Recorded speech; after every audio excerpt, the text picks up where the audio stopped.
Hello friends, কেমন আছো? আশা করি ভালো আছো। আমিও খুব ভালো আছি। আর আজকের ব্লগটা এখান থেকেই শুরু করছি। আজকে আমাদের ত্রিপুরাতে মোদিজি আসবে, তাই আমরা সকলে মিলে মোদিজিকে স্বাগত জানাতে যাচ্ছি আস্তাবল ময়দানে। তাই আমরা সকলে মিলে এসে গেছি। আর এখন মুনাই আর তনু সবাইকে হাই করে দেবে। এখান থেকে আমরা জল বিস্কিট কিনে চলে গেছি।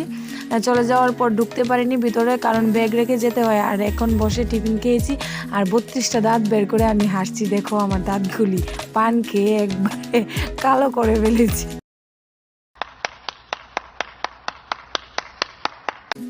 এখানে আমাদের দুই দাদা বলেছে ব্যাগগুলি তাদের কাছে দিয়ে ভিতরে যেতে। আমরা ব্যাগগুলি তারা সামলাবে। আর ব্যাগগুলি কাঁধে করে নিয়ে নাচতে নাচতে শেষ। নাচা শুরু করছে। ऐसे में बड़ा सख्त लौंडा हूं, लेकिन यार यहाँ में पिघल गया। এখানে দেখুন কত মানুষ, উপরে জায়গাগুলো খালি ঠিকই, কিন্তু রোদের জন্য বসতে পারি না ওইখানে। কিন্তু সারা মাঠ ভর্তি, রাস্তাঘাট, মানে প্রচুর লোক, চারিদিকে খালি মানুষ। আর এই যে আমাদের রূপা দিয়ে আসছে আর আসছে, এর পিছনে আমার একটা ফ্রেন্ড ভিডিও করছে। আর চারিদিকে মানুষ মানুষ, খালি কত মানুষ, কারণ সবাই তো মোদিজিকে ভালোবাসে। তার জন্য সবাই গেছে মোদিজিকে স্বাগত জানাতে। আর সবার মুখে মুখে একই কথা যে আপকি বার মোদি সরকার। সবাই মোদি সরকারকে চায়, একবার নয় বারবারই মোদি সরকারকে চায়।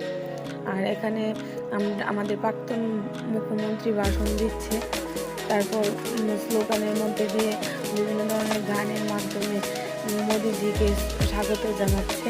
আর এদিকে পিঙ্কি দি আর অনিতা মাসি কি ডান্স শুরু করছে, গান দিয়া লাল গোলাপি সং দিয়ে কি নাচা শুরু করছে। আর যার জন্য আমরা সবাই ত্রিপুরাবাসী অপেক্ষা করছি সকাল থেকে। আমাদের মোদি সরকার চলে এসেছে, ওনাকে বরণ করে নিয়েছে। আর প্রোগ্রাম এখন শেষ হয়েছে, আমরা বাড়ি চলে যাব। ভিডিওটি যদি ভালো লাগে একটা like, comment, share and subscribe করে দেবেন। যারা যারা আমাদের প্রধানমন্ত্রী মোদিজিকে ভালোবাসেন তারা মোদিজিকে সাপোর্ট করবেন। আর আমার ভিডিওটিতে একটি লাইক করে দেবেন, অবশ্যই চ্যানেলটি সাবস্ক্রাইব করে নেবেন।